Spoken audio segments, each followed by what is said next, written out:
Assalamualaikum dan salam sejahtera diucapkan kepada Dr. Siti Zuraida dan juga rakan-rakan yang lain. Pada minggu ini, kami kumpulan 7 yang terdiri daripada saya sendiri iaitu Amirah Faizah binti Nurani dan juga rakan-rakan saya yang lain iaitu Nabila binti Zulkifli dan juga Zaid bin Abdul Wahab. Kami akan membentangkan tentang tajuk pemikiran lateral dan anjakan paradigma.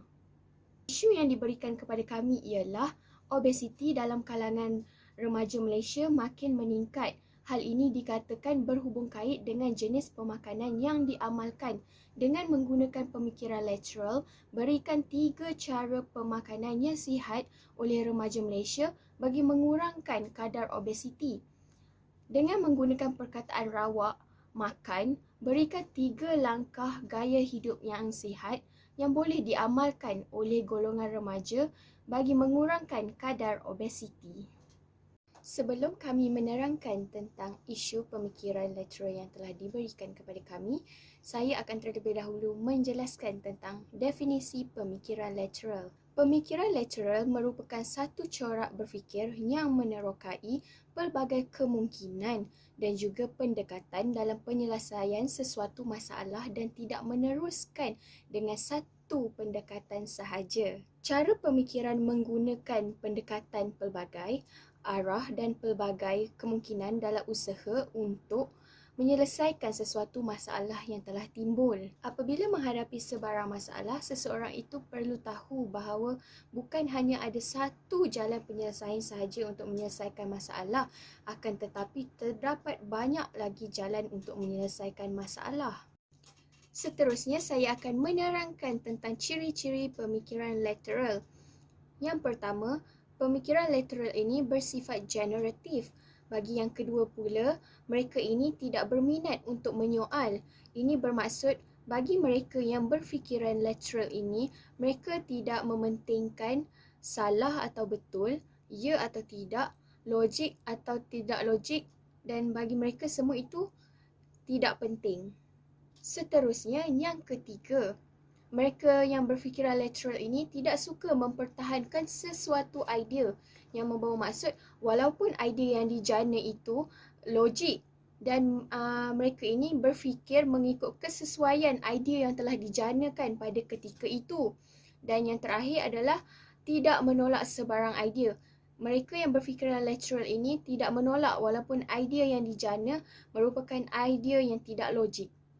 Seterusnya, saya akan menerangkan tentang matlamat pemikiran lateral. Yang pertama ialah menerbitkan perubahan. Mereka yang berfikiran lateral ini menginginkan sesuatu perubahan. Yang seterus, membuat peralihan konsep. Yang ketiga, mencari alternatif baru di mana mereka ini tidak membuat sebarang penilaian terlebih dahulu apabila berfikirkan tentang sesuatu perkara. Yang terakhir, menemukan sesuatu yang berlainan. Seterusnya, saya akan terangkan tentang teknik-teknik provokasi. PO. Apa itu PO? P, provokasi. O, operasi. Provokasi operasi. Provokasi operasi bertujuan untuk menghasilkan provokasi di dalam minda seseorang. Apa yang disebut selepas ini hanyalah provokasi semata-mata. Sebagai contoh, ibu mengejut bangun daripada tidur dengan mengatakan sudah lewat. Walhal, pada ketika itu, jam masih menunjukkan jam 7 pagi. Seterusnya, saya akan menerangkan tentang ayat provokasi.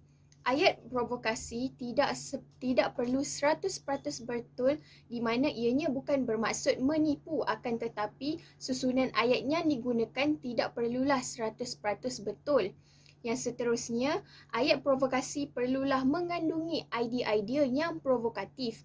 Dan yang terakhir, ayat provokatif digunakan sebagai batu loncatan, pemikiran luar daripada kotak, daripada pemikiran yang sering digunakan setiap hari. Seterusnya, saya akan terangkan tentang sumber-sumber provokasi. Sumber-sumber provokasi terdapat 5 sumber. Yang pertama ialah provokasi yang tidak sengaja. Ayat yang berkedengaran seperti tidak logik dan tidak masuk akal ataupun bodoh. Berkemungkinan ianya bukan ayat provokasi, akan tetapi ianya diguna sebagai ayat gurauan ataupun serius. Yang seterusnya, penyonsangan. Penyonsangan ini bagaimana perkara yang sering dilakukan itu pada masa kini, kemudian disongsangkan penggunaan cara tersebut.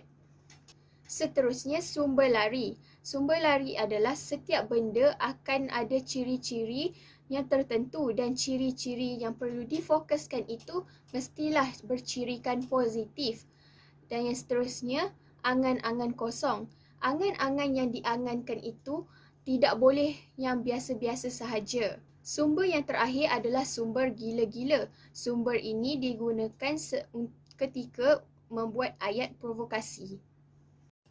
Seterusnya ialah cara untuk respon kepada provokasi operasi.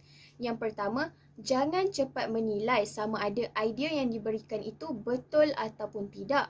Yang kedua, walaupun idea yang diberikan itu tidak logik, akan tetapi pasti akan ada bahagian yang baik dan juga istimewa. Yang seterusnya, jangan menolak sesuatu idea walaupun ianya tidak logik akal. Sebaliknya, idea-idea tertentu boleh digunakan sebagai batu loncatan untuk menghasilkan idea-idea yang lain yang lebih baik. Seterusnya, penyertaan rawak. Apa itu penyertaan rawak? Penyertaan rawak ini ialah cara pemikiran yang lebih sistematik dan teratur. Ianya diguna untuk menjana idea dengan lebih pantas dan bersifat kreatif. Seterusnya, ini contoh penyertaan rawak. Ia dimulakan dengan fokus dan seterusnya diikuti dengan perkataan rawak dan diikuti dengan ciri-ciri fungsi dan aktiviti dan seterusnya menjana idea yang baru. Assalamualaikum. Nama saya Nabila binti Zulkifli. Saya akan menerangkan tentang anjakan paradigma. Definisi anjakan paradigma membawa maksud peralihan pola pemikiran daripada satu lingkungan ke lingkungan yang baharu yang biasanya lebih baik. Dari segi bahasa, anjakan paradigma membawa maksud perubahan pemikiran seseorang. Anjakan paradigma merujuk kepada perpindahan diri dari satu situasi baru yang melibatkan perubahan peraturan dan prosedur. Mengubah persepsi dengan menganjak paradigma iaitu mengubah nilai dan norma yang kita pegang. Definisi paradigma pula adalah satu rangka fikir yang membantu kita untuk memahami tentang sesuatu ataupun realiti. Gabungan pelbagai andaian, konsep dan juga penilaian disebut sebagai paradigma. Ia mempunyai pengaruh yang kuat ke atas sikap, pemikiran dan juga persepsi kita. Definisi paradigma menurut para ahli ilmuwan kesemuanya adalah hampir sama. Salah satunya menurut Thomas Kuhn, paradigma adalah landasan berfikir ataupun konsep dasar yang digunakan atau dianut sebagai model ataupun pola yang dimaksud para ilmuwan dalam bidangnya. Manakala menurut C.J. Ritzer, paradigma adalah pandangan mendasar para ilmuwan mengenai apa yang menjadi pokok permasalahan yang seharusnya dipelajari oleh satu bidang ilmu. Secara amnya, paradigma membawa maksud rangka ataupun peta pemikiran yang mempengaruhi persepsi. Seperti kita lihat apa yang kita ingin lihat. Selain itu, kita boleh terpedaya dengan apa yang kita lihat. Terdapat beberapa sifat persepsi yang telah saya senaraikan di bawah. Antaranya, sentiasa berubah-ubah iaitu sentiasa bertukar. Yang kedua, bersifat peribadi iaitu tidak ingin dikongsi dengan orang lain. Yang ketiga, bersifat berterus-terusan. Dan yang terakhir, bersifat selektif. Di sini, saya akan menjelaskan serba sedikit tentang obesiti. Obesiti merupakan pengumpulan lemak berlebihan yang menimbun di dalam tubuh badan seseorang. Obesiti kini dianggap sebagai satu penyakit dan terjadi apabila tisu-tisu lemak menjadi keterlaluan. Lebih teruk lagi, obesiti boleh mengganggu dan mencederakan organ-organ badan dan seterusnya akan menyebabkan masalah kesihatan yang lebih serius.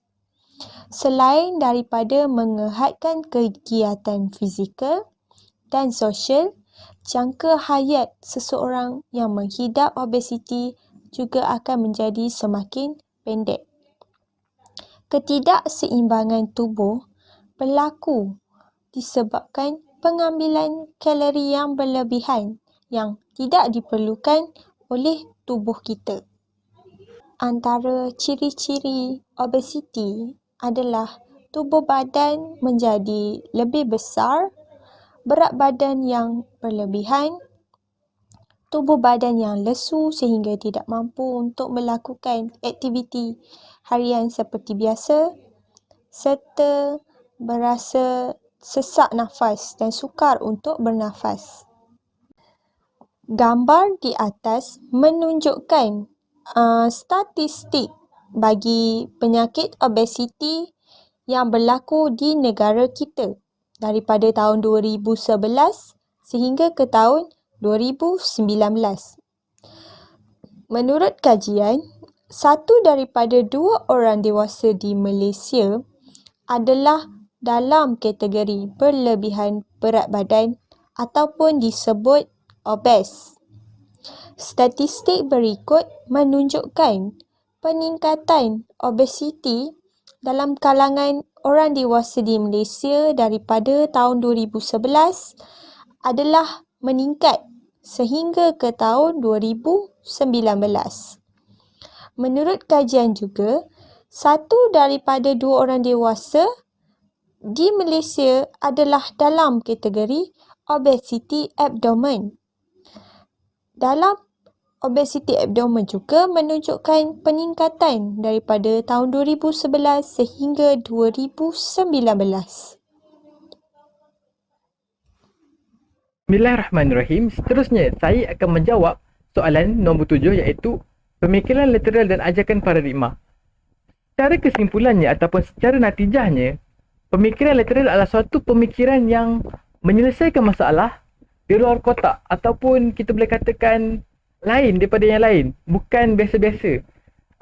To put it simply, saya ada sediakan satu video daripada filem Marvel, Captain America The First Avenger, yang menerangkan ataupun menunjukkan apa itu pemikiran literal secara jelas.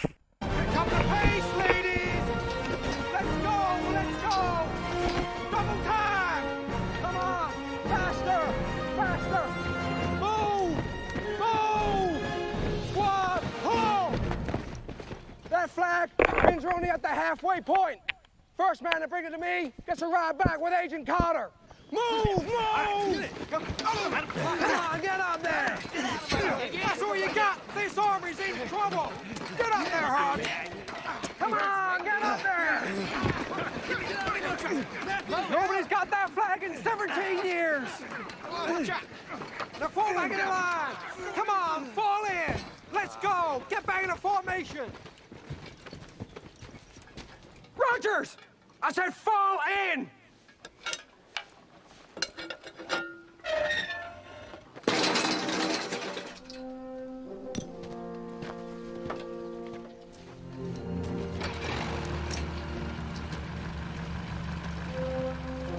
Thank you, sir.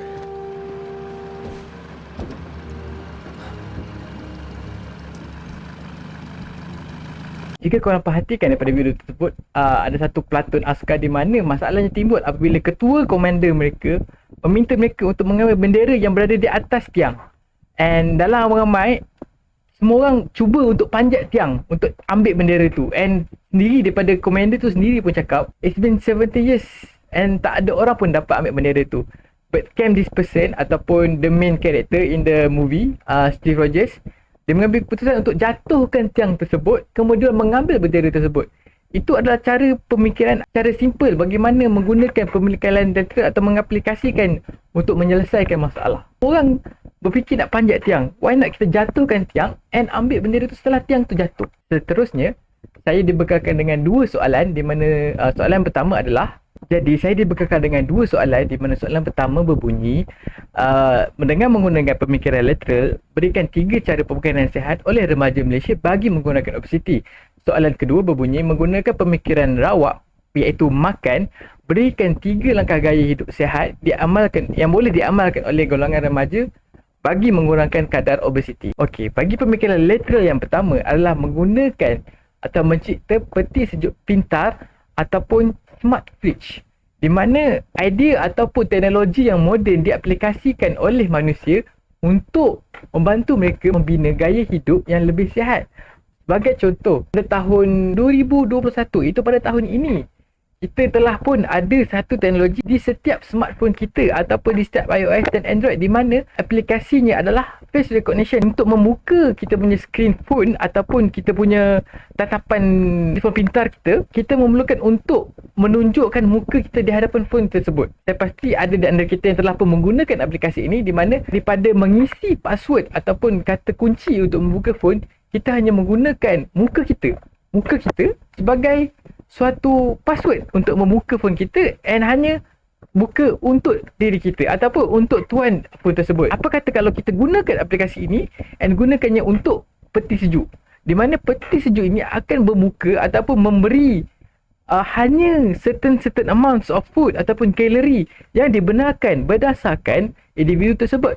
Contohnya, jika individu tersebut didapati telah didiagnose sebagai obese ataupun memiliki ciri-ciri yang obesity, di mana badan mereka besar ataupun mereka kelihatan sedikit berisi, jadi makanan dan minuman yang dibenarkan mereka untuk ambil dari peti ini adalah hanya certain yang boleh membantu mereka mengurangkan nilai tersebut.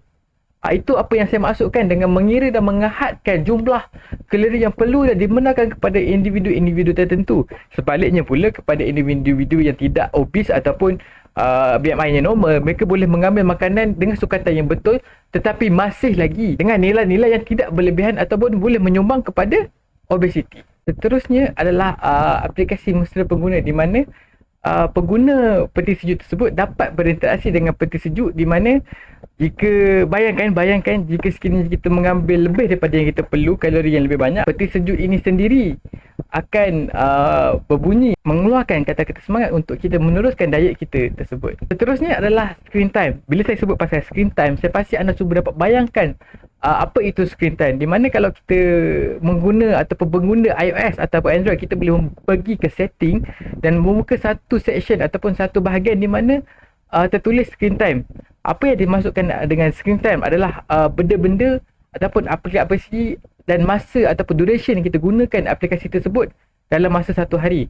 Sebagai contohnya, jika kita menggunakan banyak menggunakan WhatsApp, akan ternyata di situ kita telah menggunakan WhatsApp sebanyak 2 ataupun 3 jam, Twitter 3 jam, WhatsApp, Facebook 2 jam, TikTok 2 jam dan sebagainya lah.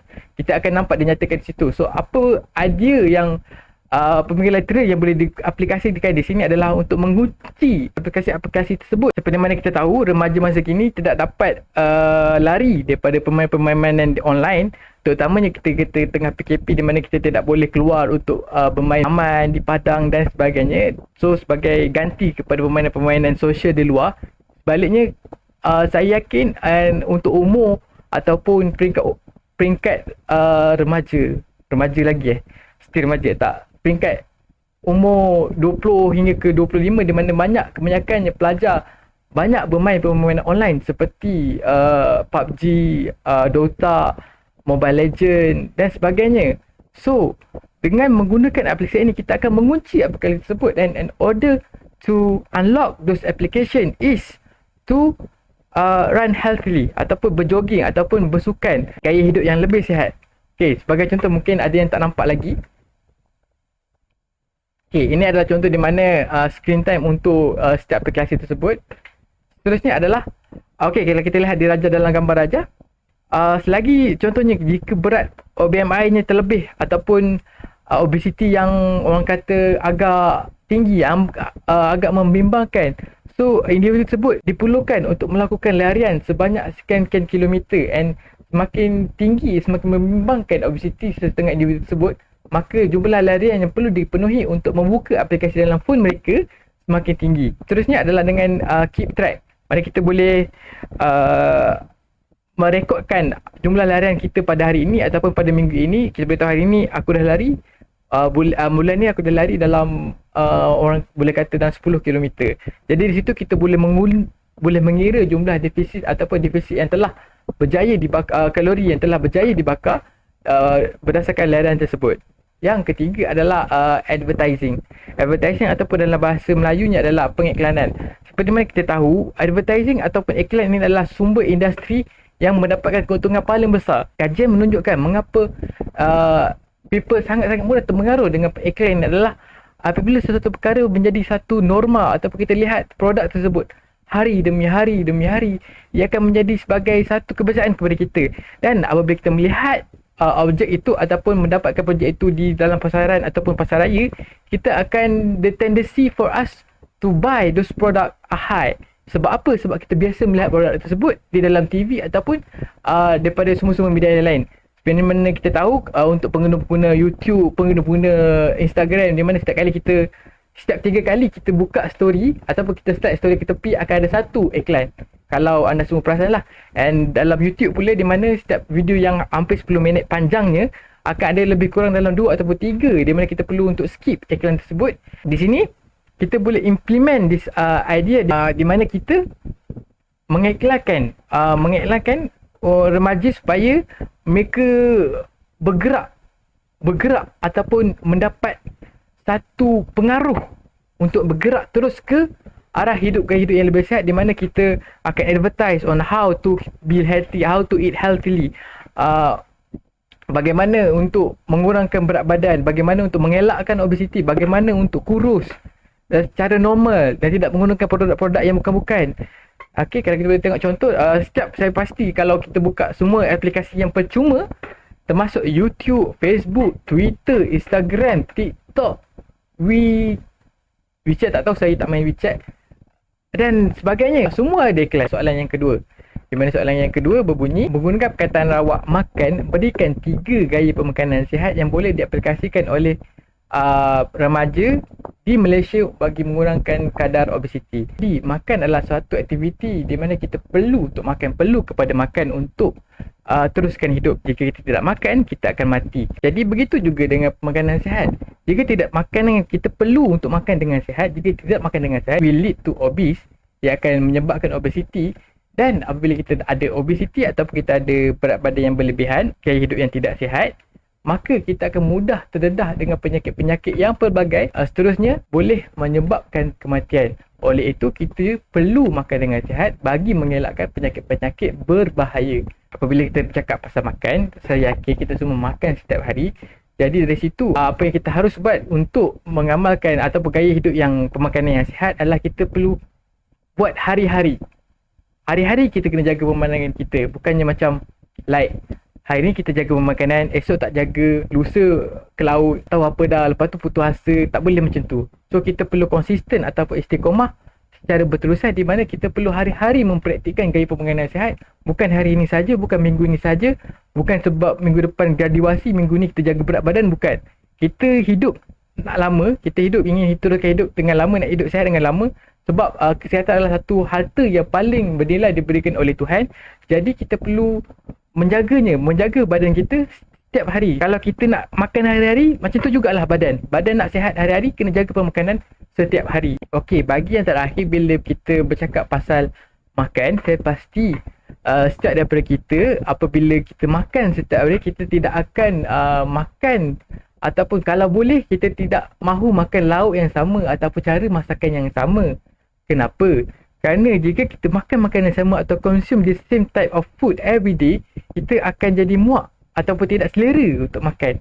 Sebagai contohnya lah, kalau isteri kita pandai memasak tetapi dia pandai masak asam pedas je. Jadi hari-hari kita makan asam pedas, asam pedas, asam pedas. Esok asam pedas telur, atau asam pedas ikan, asam pedas daging, asam pedas ayam. Bila terlalu banyak menggunakan ataupun terlalu banyak makan makanan yang sama, kita tidak berselera untuk makan. Sebab walaupun sedap, tapi benda yang sama. Jadi apa yang kita buat sebagai manusia yang mempunyai cita rasa yang berbeza-beza mengikut hari, kita akan pelbagaikan makanan kita. Contohnya kita hari ni kita makan nasi lemak, esok kari, lusa, miso. Jadi kita berbagai-bagai. Begitu juga dengan diet kita ataupun gaya pemakanan sihat kita. Kita harus berbagai-bagaikan makanan sihat. Sebagai contohnya kalau kita cakap pasal buah. Buah bukan satu jenis, buah ada banyak jenis. Kalau dah hari ni kita dah makan buah apple, esok kita beli buah manggis. Lusa kita beli buah mangga. Lepas tu buah lychee. Macam-macam buah ataupun buah pisang atau berbagai lagi buah. Dengan mempelbagaikan pemakanan kita, gaya pemakanan kita yang sihat, kita boleh semangat ataupun lebih berselera untuk meneruskan diet ataupun untuk makan dengan lebih sihat. Kerana kita tidak bosan ataupun tidak muak dengan diet yang telah disediakan ataupun dengan diet yang telah kita atur. Jadi secara keseluruhannya saya harap apa yang saya sampaikan dapat difahami dan dapat kawan-kawan saya hadap. Sekian daripada kami. Terima kasih.